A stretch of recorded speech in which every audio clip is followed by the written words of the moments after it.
Continuando con nuestra agenda del día, damos inicio a la conferencia La identidad del producto, la importancia de la identidad local en los productos, a cargo de Walter Rodríguez, de Instituto By Brasil. Eu não consigo.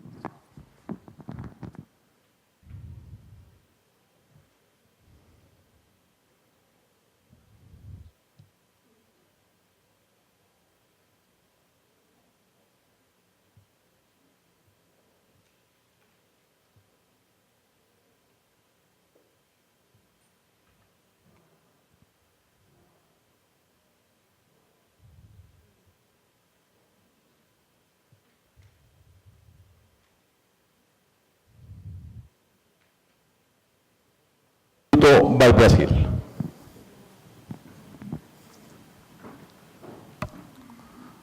Buenos días.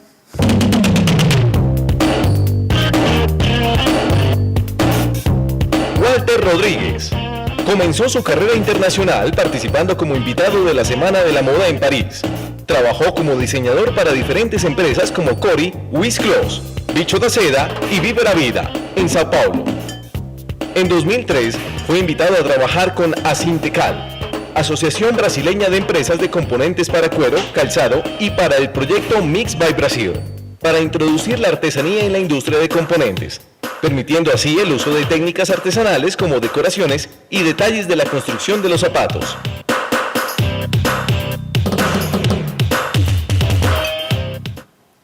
Olá a todos.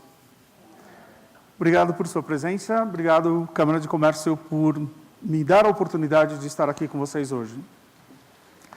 O que Maria Eugênia acabou de apresentar para vocês foi o início de todo um pensamento da importância da percepção de moda nos produtos. Entendemos que a indústria, todas as maneiras dos desenvolvimentos industriais de produtos são muito importantes, mas produtos não são apenas coisas para pôr nos pés ou para carregarmos nos ombros. São mais que isso. Eles passam emoções, eles passam desejos, eles contam histórias. Então, penso que a minha entrada nesse setor e meu início do meu trabalho com a Sintecal justamente foi focar a importância da emoção no produto. Então, eu trouxe para vocês uma pequena amostra de quanto eu acredito que é importante a ideia da identificação no produto e de quanto é rico essa emoção. Até porque hoje falamos em China, falamos em tantos mercados, talvez nos preocupemos muito mais com Vietnã e Indonésia hoje do que com China, na realidade, mas o que nós temos que pensar é que produtos iguais, produtos que são muito similares, são produtos que são muitas vezes reconhecidos por preços.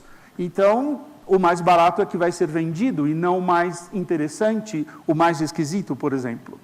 Então, eu queria começar contando um pouco, fazendo com vocês um passeio pela história mesmo, para a gente entender como que isso se processa. E se nós lembrarmos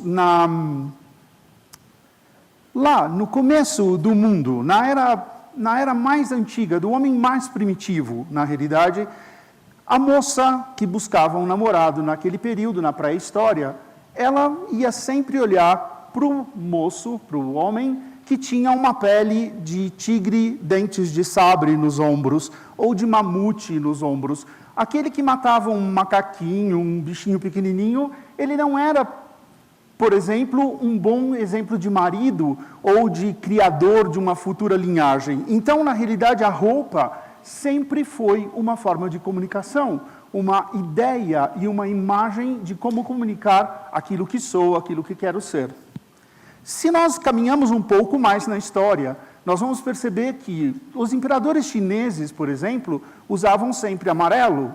Por quê? Porque amarelo é a cor do sol, e em toda a mitologia chinesa,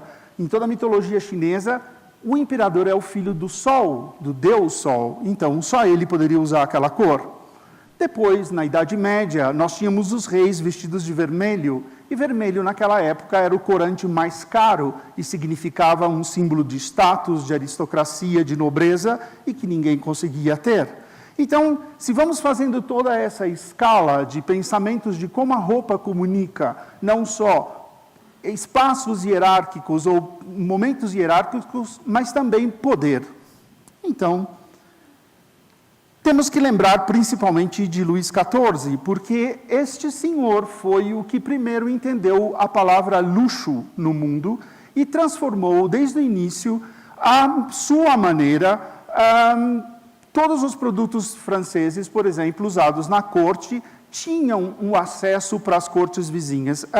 Versalhes, todo o poder da arte, e todo o barroco e toda aquela construção, na realidade, se replicou na Europa toda como um sentimento de desejo de também mostrar essa força. Hoje, na França, por exemplo, o Comitê Colbert, que era o ministro de Luís XIV, é quem dirige toda a especificação do Made in France. Então, imagine vocês que hoje eu poderia estar na França produzindo o que quer que seja, mas para colocar o Made in France embaixo do meu produto, eu tenho normas muito rígidas para que isso aconteça. Então, essa postura, essa ideia do valor de marca e do valor de pertencer a um lugar, começa exatamente com Luís XIV. Passam-se séculos e tudo na história acontece muito rapidamente, e nós temos aqui um exemplo muito interessante, já no final do século XIX, quando um inglês chamado Charles Frederick Worth, ele decide criar a primeira casa de alta costura do mundo, e isso em Paris. Então, de certa forma, é muito interessante, porque é a visão empresarial que a gente tem de toda a ideia inglesa de construção de empresas e tudo isso, mas voltada para um país onde tinha já essa percepção de luxo. Charles Frederick Worth é a primeira casa de alta costura que acontecem desfiles e acontecem provas em modelos. Então, compradoras americanas, bilionárias, à procura de seus maridos com títulos nobiliárquicos da Europa, eram clientes muito fortes. E qual o fator importante de Charles Frederick Worth aqui na minha fala hoje? Esse quadro representa a Imperatriz Eugénie, a mulher de Napoleão III, que era, de certa forma, a garota propaganda de Charles Frederick Worth. Ela e suas damas da corte vestiam Charles Frederick Worth, fazendo com que o marketing fosse absolutamente perfeito, criando assim já uma onda de desejo para que todo mundo pudesse consumir.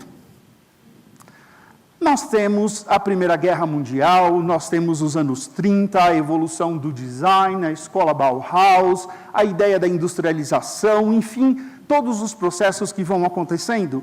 E Paris continua sendo ainda, nessa primeira parte do século XX, o ponto mais importante de lançamentos de ideias, de construções de emoções, com estilistas já um pouco, cada um de um lugar. Elsa Schiaparelli era italiana, muitos franceses, alguns ingleses, já atuando nessa área da alta moda que se concluiu até a Segunda Guerra Mundial.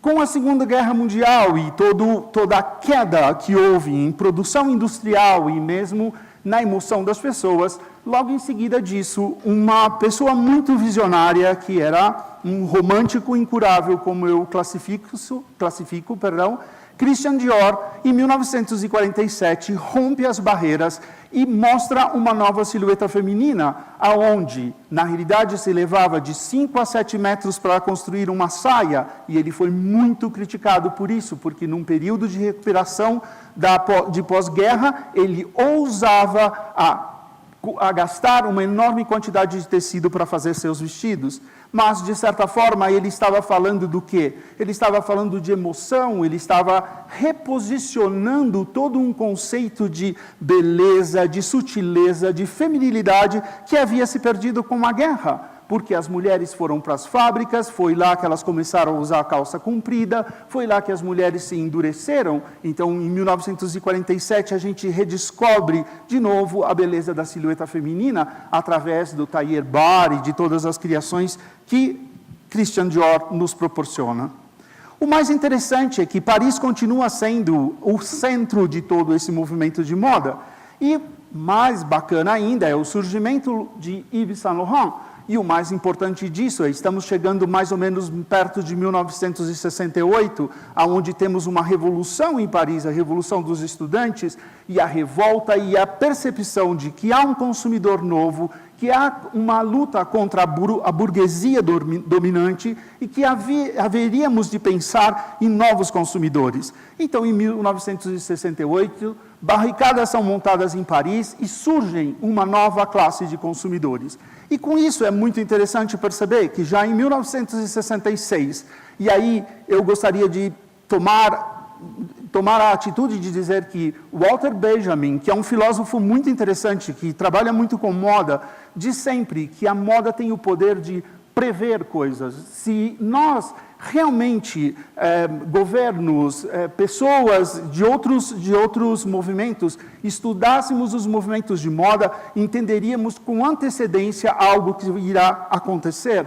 E já em 1966, Saint Laurent, numa atitude muito fabulosa e muito corajosa também, abre sua primeira loja Saint Laurent Rive Gauche. Isso é muito interessante descobrir por quê. Porque na França, Paris, praticamente todo mundo sabe, há um rio, e há o lado direito e o lado esquerdo. Toda a parte burguesa, ou toda a parte mais sofisticada, ficava do lado droite, do Rive Droite.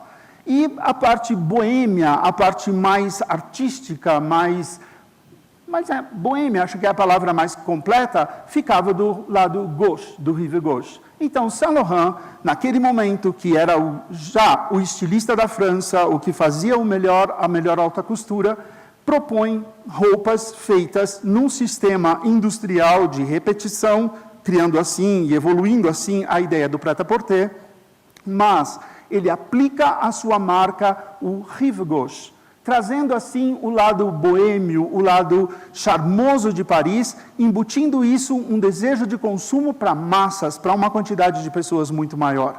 E é lógico que isso explode a partir dos acessórios, das bolsas, dos calçados e dos perfumes. E nesse momento a gente pode pensar, logo no final dos anos 70, a gente tem talvez a primeira crise do mundo, e muitas pessoas não fazem uma correlação com isso. Em 1976, nós temos a crise do petróleo, a primeira grande crise que afeta todo o globo e naturalmente afeta toda a comercialização. Já havia, sim, a comercialização via Estados Unidos e Europa, através de artigos de luxo, marcas como Saint Laurent, mesmo Valentino, já tinham lojas em Nova York, por exemplo, mas em 76 é muito interessante entender que essa crise, ela provoca um repensar em toda essa estrutura. E é também logo a partir dos anos 70, no começo dos anos 80, que nós temos um outro fator muito fabuloso para a moda, que é a facilidade de viajar. Então, as companhias aéreas começam a levar mais pessoas e a trazer mais pessoas. Consequentemente, não só produtos, mas também sabedoria acaba sendo mais compartilhada através dessas viagens e de tudo isso. E aí chegamos nos anos 80, onde a Câmara de Moda Francesa, a Federação Francesa, convida 2 estilistas japoneses para fazer parte do seu time de designers e criando assim uma revolução que hoje, quando nós usamos tecidos desgastados, quando nós pensamos em algo desestruturado, mais rompido, imediatamente nós devemos a esses 2 estilistas, que é Rei Kawakubo, que desenha para a marca Comme des Garçons, e Yohji Yamamoto, que é um poeta, criando produtos maravilhosos a partir de uma essência muito profunda de marca e de identidade de produto. O que acontece nesse momento no mundo da moda? Existe um repensar sobre a nossa produção, porque os japoneses simplesmente estudaram a moda ocidental e a desconstruíram, criando assim novos volumes, novas formas, dando-nos liberdade que até então não tínhamos. A partir dos anos 90, o mundo estabelece um padrão econômico muito estável, o que significa uma moda extremamente minimalista. E isso é outro dado muito importante para vocês terem em mente, porque períodos onde a economia está muito estável, a tendência de consumo vai ser por peças mais clássicas, por tecidos ou produtos muito sofisticados de couro, peles exóticas, porque vamos dar valor a toda a aparência do produto, a todo o aspecto artesanal, enquanto que em momentos de crise nós queremos roupas, bolsas, calçados com muita cor, com muito efeito, para que tire da nossa frente a questão do mau humor.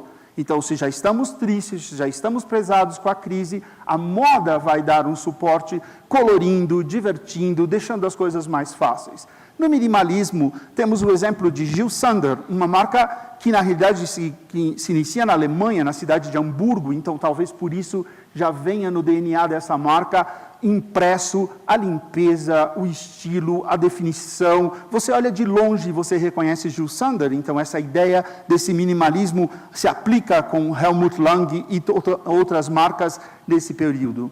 Em 1997, nós vamos entender um novo processo na moda. É quando se inicia os grandes conglomerados. Então, LVMH compra a Christian Dior, compra a marca Givenchy e compra também a marca Louis Vuitton. E nesse momento, apesar de Galliano estar fazendo Dior, Alexander McQueen estar fazendo Givenchy naquele momento, a grande novidade é a chegada de um americano muito jovem, um tanto quanto inexperiente em relação a todo o momento do mundo, principalmente em produção em massa, que é Marc Jacobs, e ele começa a criar para uma empresa que era conhecida, centenária já, através de suas bolsas, uma linha de roupas e de calçados, porque nesse momento é muito importante entender que não dá para sair de roupa sem sapato ou pelado com sapato. Então, as duas coisas vão ter que se falar. E as marcas começam a entender que fluxo de produto, mix de produto, são extremamente importantes para seu crescimento e também para o desenvolvimento das suas marcas. A partir disso, nós vamos viver momentos muito interessantes na moda, a partir do maximalismo de John Galliano, onde a gente vê absolutamente poesia, sonhos, exageros, mas ao mesmo tempo vendendo muitos produtos de acessórios, muito perfume, muita maquiagem, que é o que, de certa forma, sustenta. Eu não sei se vocês sabem, mas Chanel ficou rica não por fazer roupas, mas pelo número 5. Pelo Chanel número 5, foi aí que toda a fortuna e todo o império Chanel foi construído. Por que isso? Muitas pessoas não tinham dinheiro para comprar um tailleur Chanel, mas milhões de pessoas tinham dinheiro para comprar um perfume Chanel. E daí vem a grande relação com o público, com a massa, com a importância de ter consumidores à sua volta. Nós temos também, nesse momento, junto com John Galliano, Alexander McQueen, outro inglês, e é muito interessante perceber aqui sim, porque eu apliquei dentro de um sistema chamado globalização. É quando a moda começa a buscar em outros lugares, Paris principalmente, referências com outros designers de outras nacionalidades, com outras histórias, para que se alimentem toda essa indústria muito poderosa. E essa indústria se torna tão poderosa que hoje um designer que esteja no ranking, por exemplo, da Sarah, que faz a Alexander McQueen hoje, desenvolve 16 coleções ao ano. Então, é muito compreensível que tanto John Galliano como perdendo seu cargo na Dior através de muitos problemas psíquicos, de bebida e tudo isso, ou mesmo a morte de Alexander McQueen, representam a pressão do mercado na criação de produtos e na evolução de ganhos, ganhos, ganhos, ganhos o tempo todo. Então, precisamos pensar como é que isso está acontecendo hoje, se passamos por essa onda de conglomerados, se estamos sendo forçados a produzir cada vez mais, quase que ilimitadamente, para um mundo que é limitado. Então, estamos repensando conceitos de consumo, de criação e de tudo isso. Então, hoje, a gente tem exemplos muito interessantes de pessoas que continuam imprimindo sua marca e criando produtos que façam com que milhões de pessoas os desejem, como é o caso de Chanel, que é a marca mais desejada do universo. Vocês podem fazer uma breve pesquisa, uma breve investigação, quando vocês olham Style.com, que é o site do Vogue América, e vocês podem ter lá o dado de quantas pessoas acessaram para ver o desfile da Chanel na internet. É algo em torno de 3 milhões de pessoas.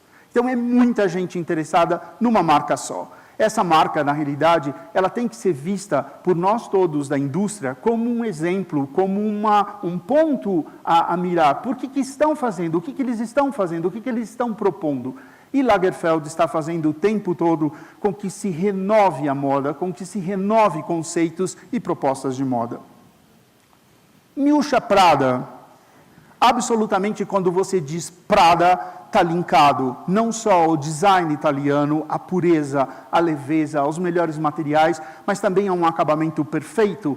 Mas muito mais interessante é a filosofia de Miúcha Prada, uma jovem comunista que se torna designer de moda e vende seus produtos para o mundo inteiro, criando, de certa forma, essa imagem romântica de uma jovem que queria compartilhar tudo com todo mundo e hoje vende o seu produto a peso de ouro. Então, por trás de Prada, há sempre uma história muito interessante de evolução de gosto, de percepção de arte, de acertos que Miúcha faz o tempo todo, localizando no mundo desejos, movimentos artísticos, aonde ela pode colocar em seus produtos, colocando esses produtos em imediata comunicação com os seus consumidores.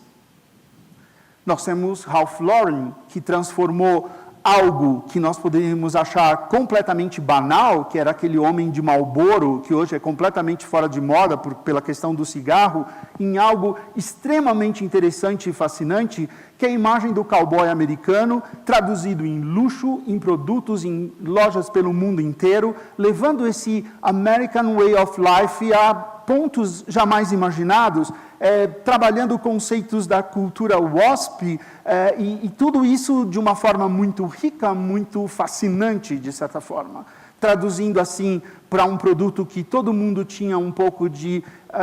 ninguém levava a sério, que era o denim, traduzindo isso em poder, em luxo e transformando um produto comum em algo muito desejável, comunicando-se com as pessoas através de várias marcas, Ralph Lauren luxo e na sequência até chegar em Polo Ralph Lauren mais nos produtos mais em conta.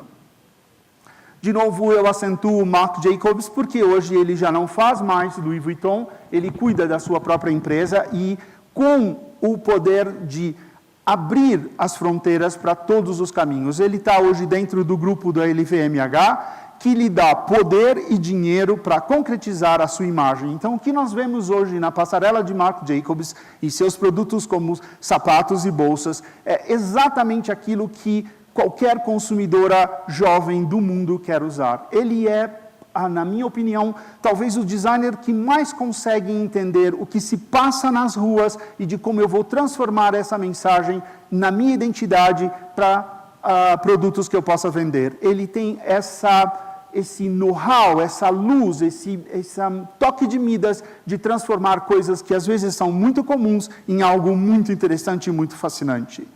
Outro que eu destaco seria Riccardo Tisci, um jovem italiano que hoje cuida da marca Givenchy e que faz com que uma marca que até então tem como ícone Audrey Hepburn, que significava uma elegância suprema e clássica e de certa forma, uma consumidora muito clássica e de uma faixa etária mais velha, ele traz essa marca para todas as pessoas que possam usar, principalmente usando a imagem de cantores, de Beyoncé, Rihanna e tantos outros, fazendo com que jovens do mundo inteiro se apaixonem novamente por essa marca, que é um símbolo do luxo francês, criando assim uma nova identidade para essa marca.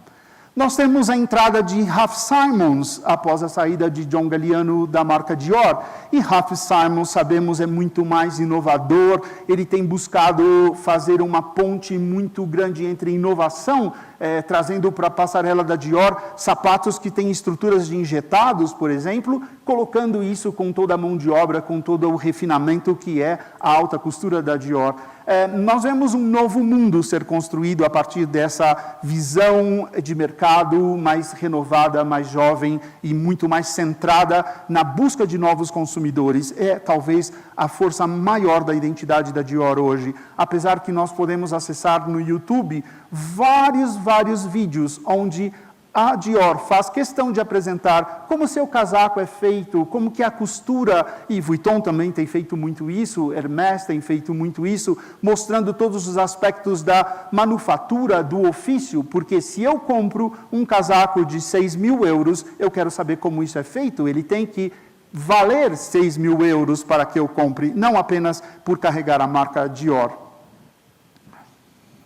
Esses dois, eu sempre os chamo de meus ticos favoritos, são meus garotos favoritos, são a nova visão do mercado americano, chamam-se Proenza Schouler, é uma marca muito jovem, aonde todas as ideias de inovação, de novos produtos, de busca de tecnologia para produção de moda, seja vestuário, calçado ou bolsa, está inserido. Esse seria o novo símbolo, talvez, dessa imagem americana que estamos projetando para o mundo, no sentido dessa identidade muito fácil de ser percebida. Por exemplo, na minha última viagem para a Coreia, era muito fácil ver pessoas vestidas de Proenza Schouler nos lugares que eu visitei, e a força deles no mercado asiático, principalmente por serem muito jovens, por terem ideias fora da zona de conforto. Então, é uma marca que tem muito a crescer, nós temos que prestar muita atenção, e a identidade deles está exatamente na questão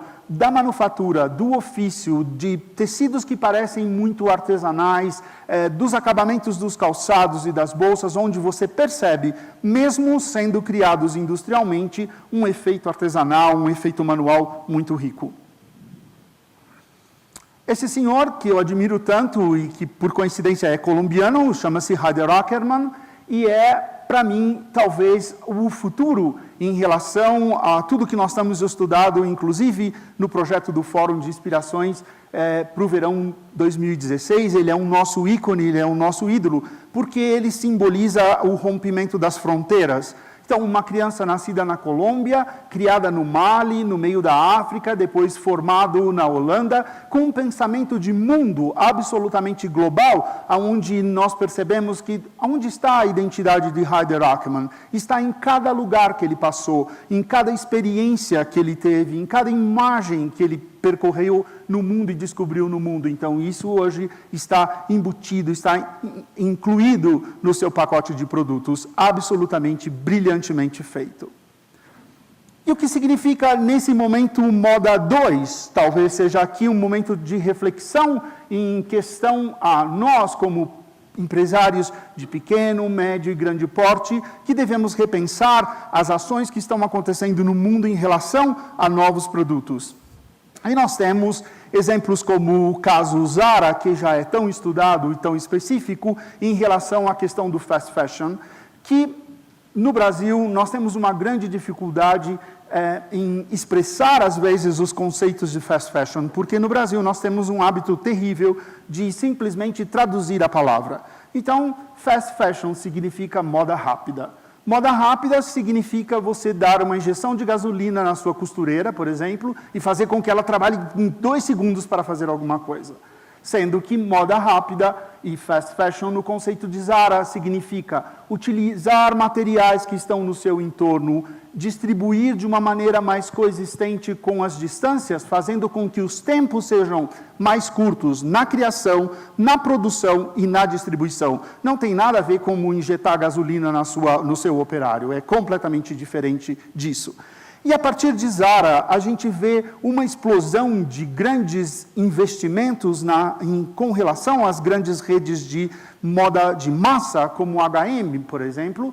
A H&M faz eu trouxe aqui, talvez é um dos exemplos mais antigos, eles começaram as suas participações com o Karl Lagerfeld, que foi um sucesso absoluto, mas eu busquei, talvez, a parceria mais complicada, que era H&M com Comme des Garçons. Comme des Garçons, por ser uma marca muito exclusiva, muito conceitual, que não faz concessões em relação a cores, modelos, tecidos, nada, mas que, ao trabalhar com H&M, consegue fazer com que consumidores que não têm poder aquisitivo para comprar uma peça Comme des Garçons tenham acesso ao seu produto através da H&M. E o mais interessante foi estudar isso depois, porque o fenômeno que se ocorreu na época dessa venda foi intenso, mas para mim, como pesquisador, me interessava o depois. Então, se você entra hoje no eBay e busca H&M, para Comme des Garçons, uma peça que custava por volta de 70 euros, 60 euros, você vai pagar a cifra de 560 a 800 euros. Então, esses produtos que foram feitos numa série limitada se transformaram em algo de desejo e com um preço absolutamente maior, às vezes 1000 vezes mais do que ele valia na loja. Então, essas inter-relações me interessam muito como pesquisador para entender onde está o consumidor, onde está o comportamento do consumidor. Eu não acredito numa indústria, eu não acredito numa moda que não olha para o consumidor. Tudo que nós fazemos, tudo que vocês fazem, tem um destino que é alguém. E esse alguém tem que ser pensado, estudado e traduzido em produtos. Nós temos Topshop hoje no Brasil, que tenta, de uma maneira ainda meio devagar, meio ansiosa, descobrir o que uma marca inglesa de fast fashion pode conquistar do consumidor brasileiro, que é literalmente o oposto, porque nós somos coloridos, divertidos, e os ingleses são um pouquinho mais tradicionais. Então, estão fazendo um trabalho de adaptação, não só conosco no Brasil, mas na África do Sul e também na Austrália, trabalhando o hemisfério sul numa só coleção.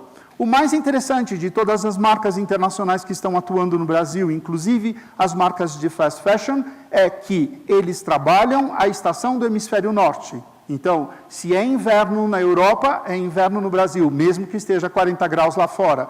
Então, é muito interessante como eles estão adaptando estruturas, tecidos e pesos para que tenhamos as mesmas cores, os mesmos conceitos de modelagem e de cor, mas em tecidos mais leves, para que não se tenha uma distância muito grande da coleção que está sendo levada no hemisfério norte e da coleção que está sendo levada no hemisfério sul.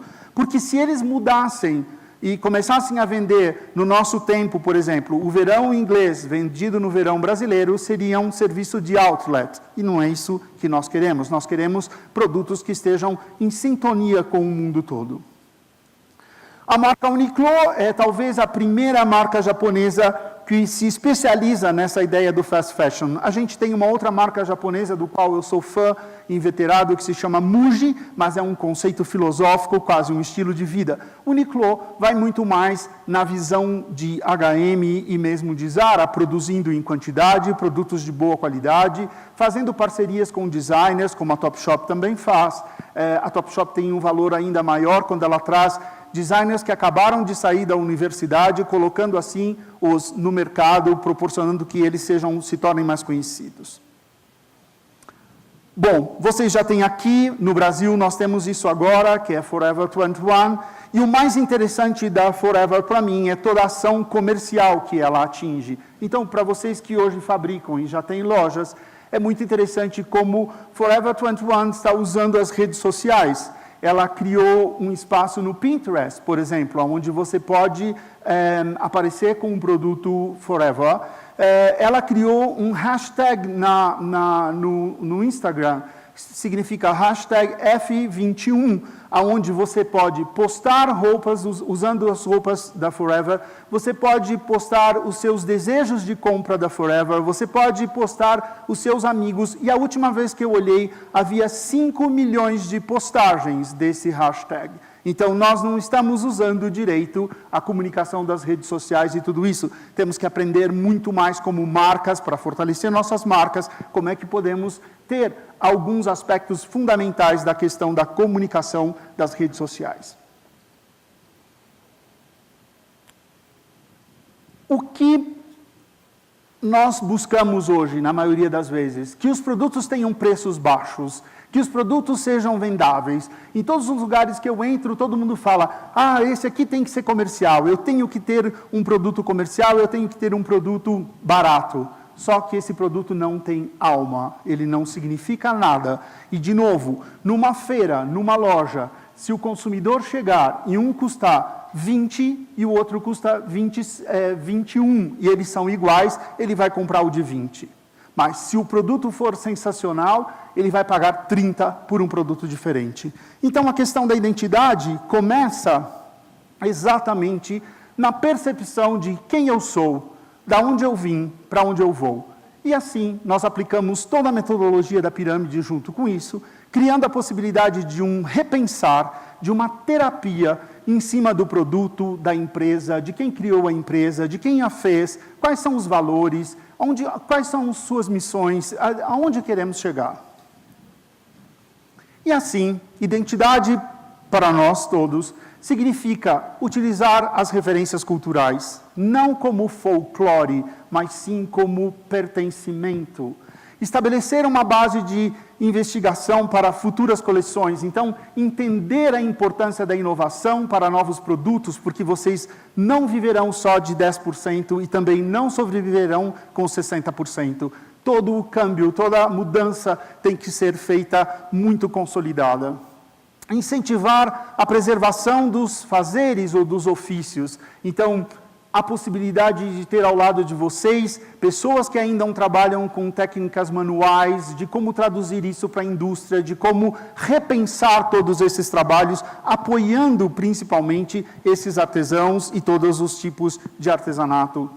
A aproximação com os outros setores da indústria local, a importância de entender o que está acontecendo nas fábricas de tecido, nas fábricas de carros, na fábrica de móvel e perceber que todo esse estilo, que todo esse lifestyle vai influenciar sim a compra do produto, tanto de sapatos, como de bolsas, como de roupas.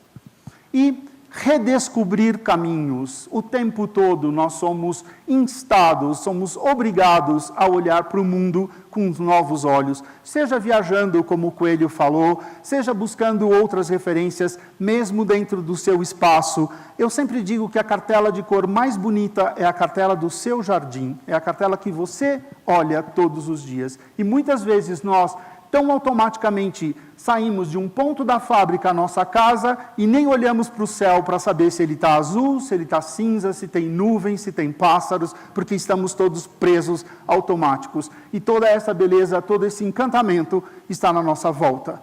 E daí, o mais importante disso tudo é encantar, criar uma história, criar um argumento. Um produto que vem de hoje é um produto que vem carregado na realidade, de histórias, de pertencimento, de maneiras de criar, e isso tem que ser passado do estilo para a gerência, para a compradora, para a loja, enfim, até chegar no consumidor final.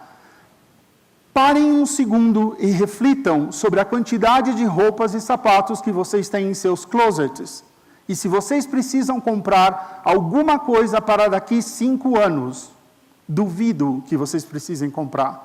Só que, se entrarmos hoje em uma loja e vermos algo que é absolutamente encantador, tiramos nosso cartão e compramos. Não podemos viver sem aquilo, porque aquilo nos traz emoção, nos traz desejo.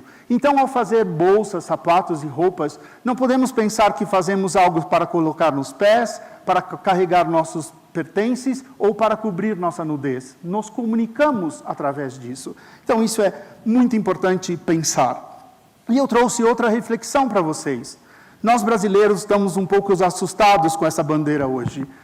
Alemanha significa, na realidade, disciplina, força, 7-1, na realidade. Então, temos que reaprender a construir, a conduzir todo um pensamento. E quando pensamos em Alemanha, quando eu falo Alemanha para vocês, na realidade o que vem para vocês são máquinas, instrumentos, absolutamente muito bem feitos, muito bem instrumentados. É essa a ideia do Made in Germany.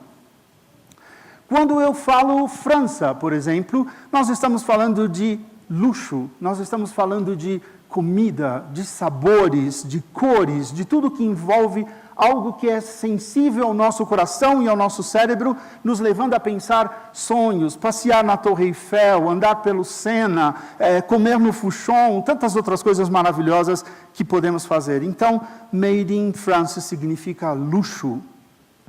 Se eu falo Made in Italy, eu vou pensar em toda a questão do design, em toda a questão muito precisa de como um desenho se transforma em produto, onde eu viro ele do avesso e ele continua sendo perfeito. Então, na realidade, essa ideia de processo, de começo, meio e fim, que significa, sim, a palavra design, é o que nós podemos compreender quando dizemos esse produto é made in Italy. Ele vem com uma carga emocional de algo que é muito bem feito, de histórico, de tradição, de construção e de fazer. Se nós dizemos China, temos aqui agora algo muito ambíguo. Podemos pensar coisas muito baratas, podemos pensar em inimigos, podemos pensar em várias coisas, mas eu sempre digo que é muito interessante o ser humano, me interessa muito o ser humano, porque o ser humano sempre busca colocar a culpa em alguém, se ele não está fazendo algo certo. Então, se eu não estou produzindo direito e eu não estou vendendo direito, a culpa é do chinês que está aqui vendendo. Não, a culpa é sua que não está fazendo o seu trabalho direito. Eles estão fazendo o trabalho direito deles, tanto que estão vendendo no seu lugar. Então, é muito importante a gente pensar em zona de conforto e entender a China muito mais como um exemplo de percepção de mundo, de construção de produto e também como mercado. Nós podemos também atingir consumidores chineses. Na minha última viagem foi muito interessante, porque as lojas mais bacanas de Beijing, de Pequim, tinham artigos coreanos. E eu fui perguntar, por que não tem Made in China? Porque o chinês médio, o chinês que já está atingindo um certo poder econômico, ele não quer usar Made in China. Ele quer usar qualquer coisa que seja estrangeiro. Então, Coreia hoje tem uma força enorme em todo o aporte de produtos de moda, de lifestyle na China. E daí, eu pergunto para vocês, quando vocês veem a bandeira de Bogotá, o que significa isso como identidade? Então, eu queria deixar esse momento para vocês refletirem sobre isso e a importância da gente ter toda essa ideia maravilhosa dessa cidade confusa, cheia de trancões, absolutamente alegre, rodeada por montanhas lindas que nos incitam a pensar em subir montanhas, em aventura, em tudo isso. Como podemos traduzir tudo isso para os produtos de vocês? É isso que nós estamos buscando, junto com a câmera, junto com o cluster, despertar em vocês a importância do olhar para o entorno, de perceber a riqueza que vocês têm a cada rua, a cada prédio, a cada cor, a cada momento do dia, porque uma hora tem sol, outra hora chove, faz todos os climas no mesmo dia, todas essas intenções colocadas nos seus produtos. E que para vocês, fazendo isso, que vocês tenham muito sucesso. Muito obrigado.